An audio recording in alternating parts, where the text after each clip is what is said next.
اعوذ باللہ من الشیطان الرجیم، بسم اللہ الرحمن الرحیم۔ السلام علیکم۔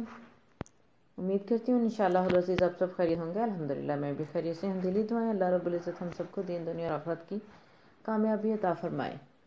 بہت خوبصورت ایک حدیث پاک شیئر کرتی ہوں آپ سے۔ اللہ رب العزت ہم سب کو اس پر قائم و دائم رکھے۔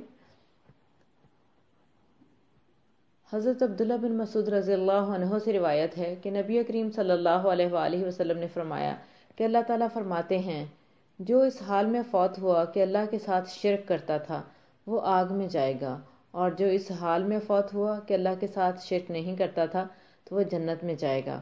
اللہ رب العزت سے دلی دعا ہے کہ اللہ تعالیٰ ہمیں ایمان والوں میں استقامت سے رکھے اور ہمیں وحدہ لا شریک کی گواہی دینے والا ہی رکھے۔ اشہد ان لا الہ الا اللہ وحدہ لا شریک لہ واشہد ان محمدا عبدہ ورسولہ۔